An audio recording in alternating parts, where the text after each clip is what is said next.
Welcome to the ThriveCast interview series. I'm your host, Lisa Kember, and today I'm joined by Joe Whitbread, who is CEO and co-founder of Joe Social Media. Joe, thanks for joining us. We're Great to be with glad to you. have you. So you have a pretty fascinating background. You've been, you are an artist, a sports coach, a public speaker, and it sounds like you're kind of a professional connector.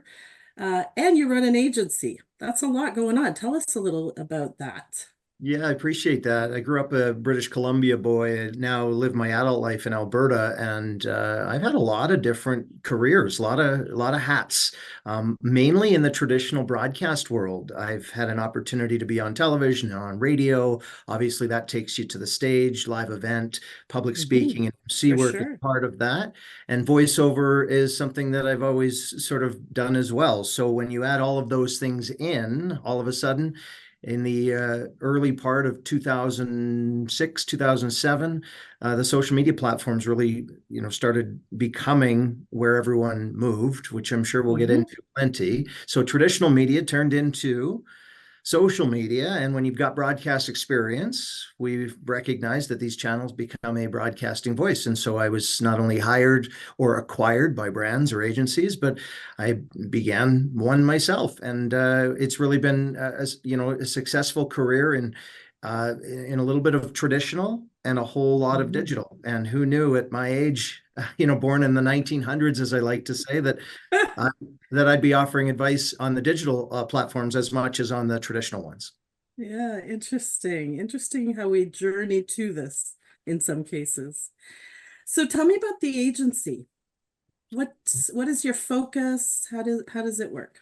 Yeah, Joe Social Media began as a marketing agency, and as you mentioned, we're connectors. So in the small part of central Alberta, just right in between Edmonton and Calgary, there's a large corridor of business owners, organizations, nonprofit, for profit, much like any other part of Canada or even parts of the States, where there are tributaries of business and business owners who can't get anywhere without connection. And so our agency really began as a marketing hub, a place where business owners needed connection points to radio, newspaper, transit, advertising elements that are on the traditional spectrum. But then, as I mentioned, we were Alberta's very first digital and social agency when these platforms started popping up. Certainly the Facebooks, but also later on when YouTube became something that a business owner, or Instagram and TikTok became something that a business owner might want to tackle.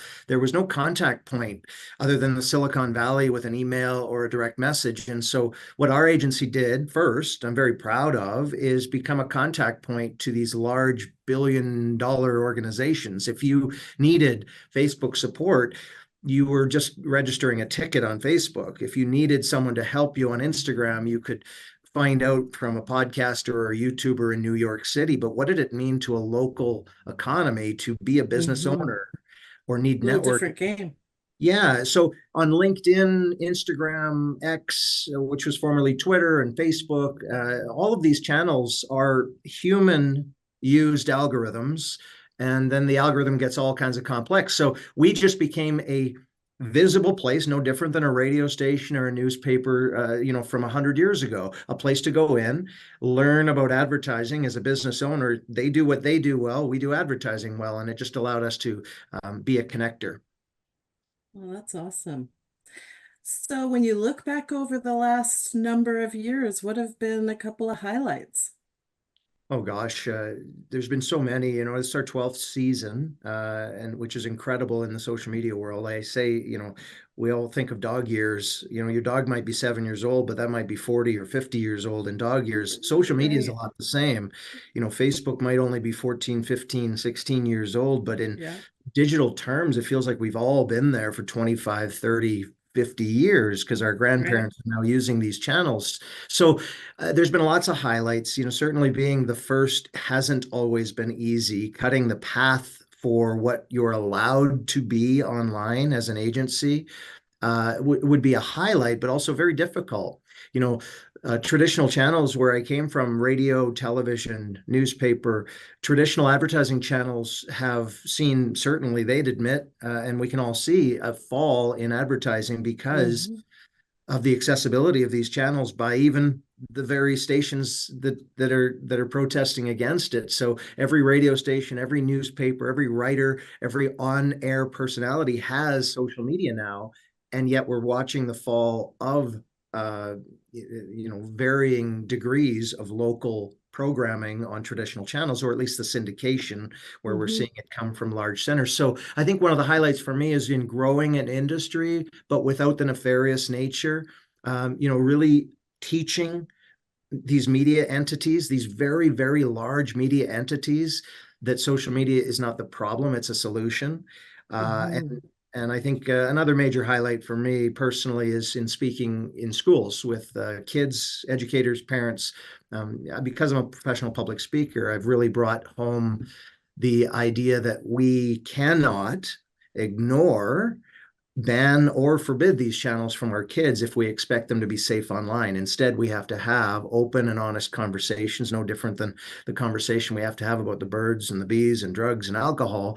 They're difficult conversations, but I'm really proud of traveling our province and speaking with educators, teachers, parents, mentors, coaches, and kids about what social media can be when used safely.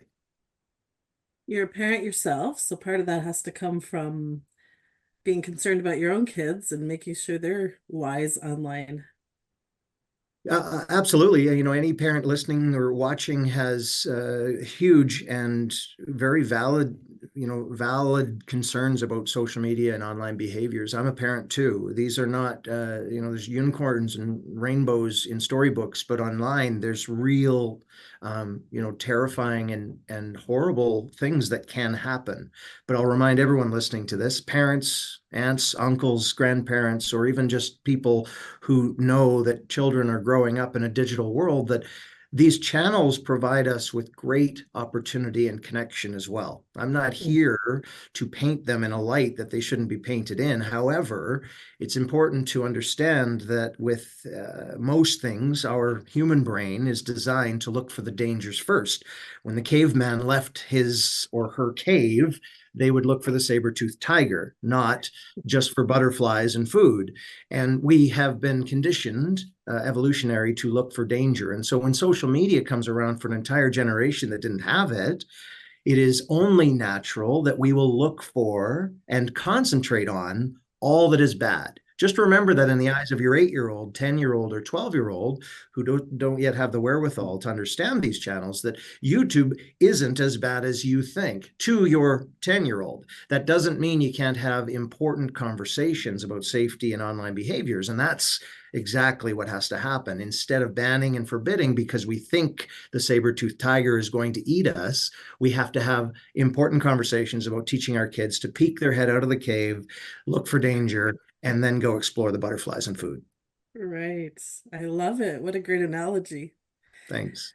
So you are in a smaller community, as you mentioned. You're in what sounds like a great, what did you call it? The corridor with the small businesses and the not-for-profits between two major centers. Um, how has that helped you or hindered you being more like a small community, a little more rural? Yeah, it's really helpful. In my opinion, Canada, which is such a massive country, obviously, not only in size, but in populated areas, I think what we all recognize during unfortunate times like the Humboldt bus crash, or even an anecdotal story we might see on the news about a winter storm that hits an area. I think what's so fascinating about our country is we are a conglomerate of small communities. Certainly, there are large centers like Toronto and Vancouver, Montreal, Calgary, Edmonton, Winnipeg, and certainly parts of Quebec and the Maritimes. What's really important is that the small town feel is essentially the brand of Canada. The Humboldt bus crash, for example, you didn't have to be a hockey mom or dad to recognize that school athletics, sports, bands, cultural activities, and programs use bus transportation to get around our vast Hmm. areas. And we could all recognize those poor boys on that bus and how it might be relevant to our part of the world. And so I think what's neat about your question and about where I live is we are a conglomerate, a very large center impacting hundreds of thousands of people. They shop, they buy, they're online or in-person networkers. Mhm. And what has really helped, not hindered our business, is that our business strategy is simply to network. So whether you buy from me or a large radio station or an advertising firm to build your brand awareness for large billboard campaigns in large centers, you will have a human relationship with your salesperson, your graphic designer, or the people in charge of your creative. And those are, in essence, the exact makeup of our country. These are tiny little relationships within large communities. You cannot and will never buy from a business. You will always buy from a human at a business. Mhm. Obviously, online selling and Amazon and other things are starting to threaten that. But if we continue to build businesses with a local storefront, not literally, not bricks and mortar, but online, and that person, or at least the person on the other side of the direct messages and emails,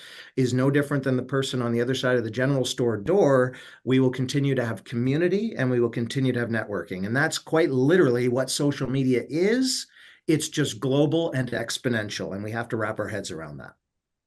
So powerful, right? Like people buy from people even online in many cases. Maybe not the Amazons of the world, but certainly a lot of online retailers are smaller companies with people behind them. I love it.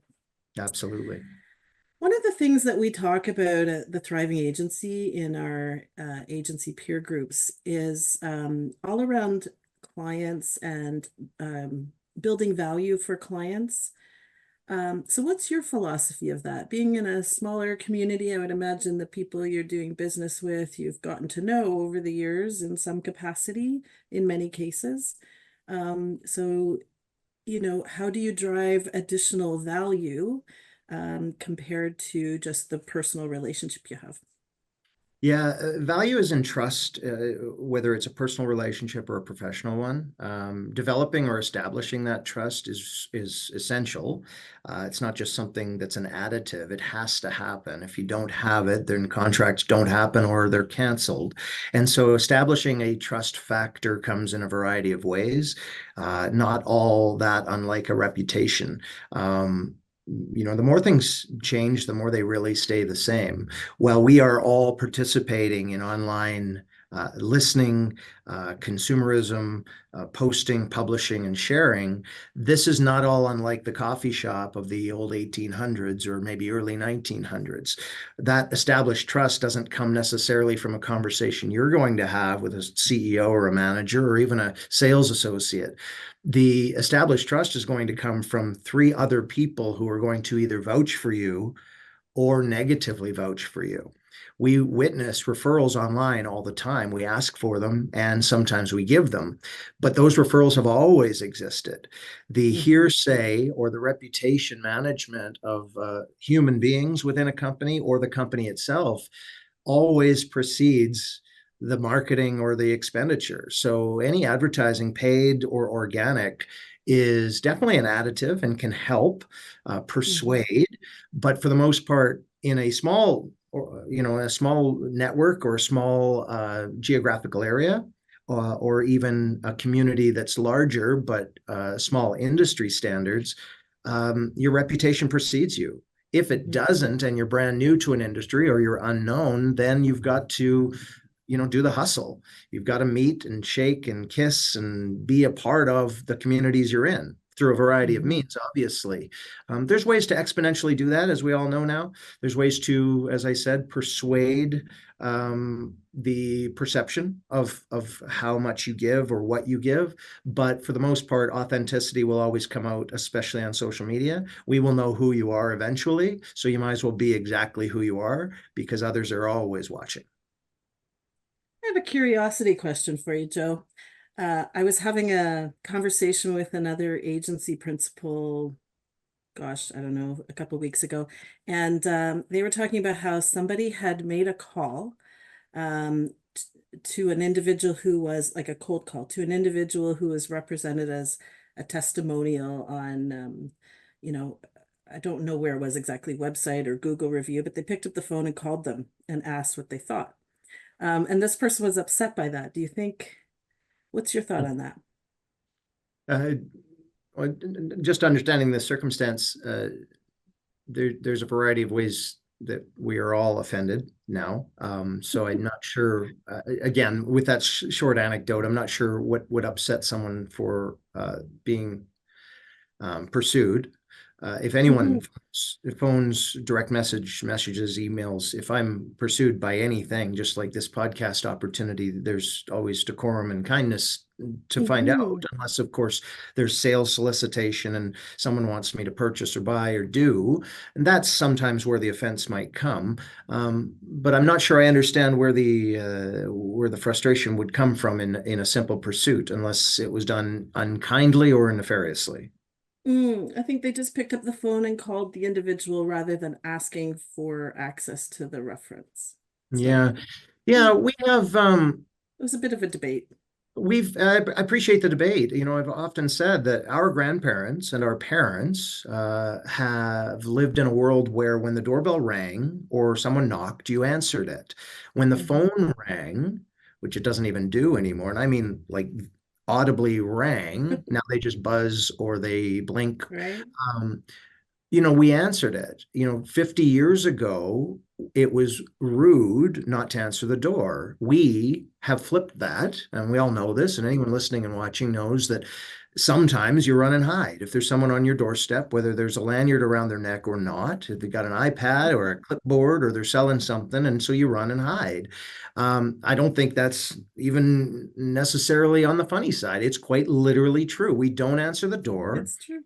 And now that we can either see through call display or simply get interrupted by a phone buzzing or ringing, we simply won't answer it. And so I think one of the problems that has been a result of digital communications and all access, right down to the binge watching of our favorite shows on TV, is we can access at all times. And so when we are accessed, we don't want to be.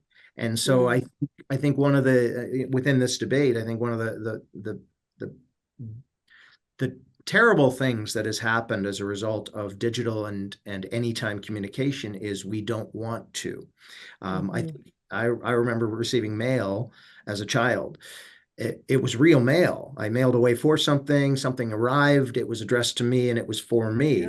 Now, as an adult, it's typically a bill or it's something I don't want to see. Mail is not exciting, same as a phone call. And so I think that exact same scenario happens now. When we first started on our social platform of choice, a direct message Yeah. was a direct message, an email was an email. And then all of a sudden, we received 75 of them and over 90% of them were spam or bad, things that we probably shouldn't click Hmm. on. And when I first started email in the mid 90s, there was no spam folder or junk folder. Every email that came in was from a real human. And so I think, not to go down that pathway, but I think when we unsolicitedly call somebody, I think there's obviously offense that can be taken to that because we want warnings on everything and we want to pick and True. choose our own adventure. It's true. Good insight. Thank you for that. You're welcome. So you have the services side of your business where you're doing the social media on behalf of people, but you also do a lot of training, which you mentioned earlier. How did that come about? Was that part of the business plan originally?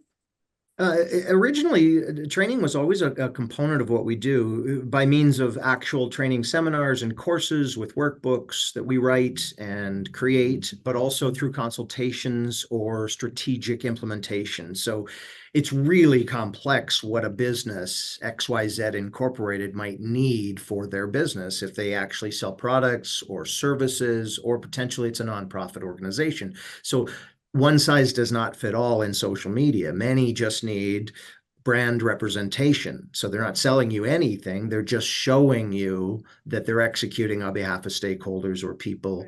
Right. And so social media implementation, consultation, or strategic representation was something that sort of evolved very quickly, realizing we can't just make or be something on behalf of a business or the communications or marketing people within a business, we have to teach those people. For example, someone who has a law degree or someone high up in medical or first responders, much different schooling than a marketer or a communicator has. Doesn't mean there can't be crossover, but for the most part, people who have high level education in legal representation or medical field or teaching or any other form of post-secondary, they might not be the best marketer or communicator. They might be fantastic on the ground, so to speak, but online could be something as simple as a learning disorder where they can't spell or be grammatically correct, which would deplete their element of education. And so having professional communicators be able to wordsmith the proper words, that's quite literally what politicians have. PR directors, celebrities have these as well. You might be an incredible singer or performer or athlete, but not be able to promote yourself to that company that wants to sell you the running shoes you use. And so marketers are simply a conduit or a bridge gap between the communication of the perception. If we want to generate a perception of a brand, whether that's a human brand, a professional brand, a personal brand, or a product or a service, then we have to spin it through a variety of, and spin's not a bad word. Everyone uses spin in sort of this, politicians' words are absolutely spun, but that's to make you like them, which Mm-hmm. frankly is exactly the purpose of social media, to make you like something. And so when we spin a brand, we're simply making it look, feel, smell, taste, or sound like something that would be desirable. And that is what adds engagement, and that's what adds to the components. So yes, training is a huge part of that because a lot of that can be taught, but much of it can't. There's people who can draw a stick man, and there's people that can draw an incredible landscape from their holiday, It's true. vividly in their memory. Some people are artists and some people are not. And the same happens with prose or the way that we write things. Some people can absolutely spin an incredible post on a Facebook or a LinkedIn with proper adjectives, adverbs, and all of the other elements that make a beautiful storytelling feature about a product or service. And other people don't have that ability. And so It's that's true. what, so we can teach a lot of that, no different than a creative writing session or taking an art class. That's exactly what we teach. Never mind what to click, how to target, and how to be better using social media targeting like Meta. Love that. What do you think is the biggest challenge facing agencies right now? I really believe that the people who purchase right now, in general, the business owners or the people in upper management within the vast majority of companies who are having to make the switch to digital technologies, I think the biggest problem right now is those people didn't grow up with social media. And it's a fascinating dilemma. So what we have right now is 40 somethings and 50 somethings who are typically in charge, and that's no disrespect to a younger generation who also is in charge, but for the majority of businesses, or at least the large to medium level, $1 million companies across our land, they are run or managed by an upper echelon, uh, uh, an older demographic. That's just always been the way. Mm-hmm. And unfortunately, those people, those decision makers, the ones in the boardroom that are making those decisions, did not grow up with digital channels. And so, what's Mm-hmm. happening right now in our industry is we have people, frankly, my age, I'm 48 years old. We are making the decisions to advertise digitally or to move a vast majority of our advertising to digital, but we are buying it or using it the only way we know how, like traditional. And so that's why you're Mm-hmm. seeing, so to speak, posters on Instagram. Instagram Mm-hmm. was not designed for graphically designed posters from Canva, but that is what the vast majority of businesses are using It's it for true. because we grew up with this idea of what a 30-second ad or a half-page ad was. We know what we think a business card should look like or feel like. And so when we go digital and we're asked to scan a QR code, but we're 48 years old, we don't equate it. So we're treating digital technologies and AI and the digital elements of advertising exactly the way we treated, the movie trailer. And they're Right. not the same thing. They're not the same thing. But until the next generation, and I can't wait for them to come along, until the current 20 somethings and 30 somethings who grew up with digital technologies, who grew up with YouTube channels, who grew up with aspirations to do Twitch streams and podcasts, until they're in Hmm. charge, we are going to witness old people using old tricks on new technologies. And that's to answer your question boldly and with complete honesty. The biggest problem right now is the old generation doesn't know what they're buying, but knows they need to. Probably always been that way though, right? Technology evolves, things happen, and the older folks are in charge. Uh, And yeah, so it's yeah, the and same problem. much to the chagrin of your listeners right now, that are younger, going, "Oh my gosh, they got to stop," and they're right. Gen X has a lot of problems with millennial and Gen Z, but the other is true as well. And Mhm. I encourage anyone listening right now, in the spirit of diversity and inclusion. Ageism is a real thing. We don't hear about that ism. We are frustrated. This older generation of Gen X's who grew up before and after internet, with a generation who's on their phones all the time. And I'm putting air quotes with my fingers because we are on our phones all the time too. The more things change, they stay the same. But there's really an important empathy that has to happen. This goes to my speaking in schools with kids and young Mhm. people. We have to empathize with how it's been and how it is, not one or the other. We cannot, in my opinion, be so divisive that I'm right and you're wrong, or you're right and I'm wrong. Instead, Mhm. there are methods on these channels, like we're listening to and watching right now, that allow us to connect exponentially. That is not a terrible thing, but there is also room for coffee in person and a handshake and a hug. Mhm. Love that. Okay, one last question. If you were talking to a young, or call it new agency owner, somebody just Mhm. getting into the business, what advice would you give them? Well, if you just listen to the answer to my last question, for those of you listening to this answer, then you'll realize that no matter how much you want something to move ahead or faster, you still have to take care of those who are here. And so, my biggest advice to new agency owners, specifically a younger demographic, is while TikTok and Instagram and Snapchat and all of these fun, fancy, playful, new channels are all the rage for a younger demographic. Recognize, if you're a new agency owner, depending on your target demographic and where you'd like to sell, that an older demographic is who you may be targeting.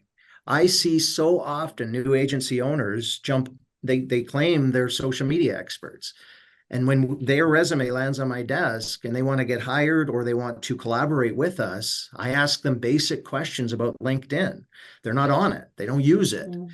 I ask them about Meta platforms. They don't even necessarily know that it's Meta. They just call it Instagram. And Instagram has Mhm. something called Facebook that might be a grandfather platform to young people.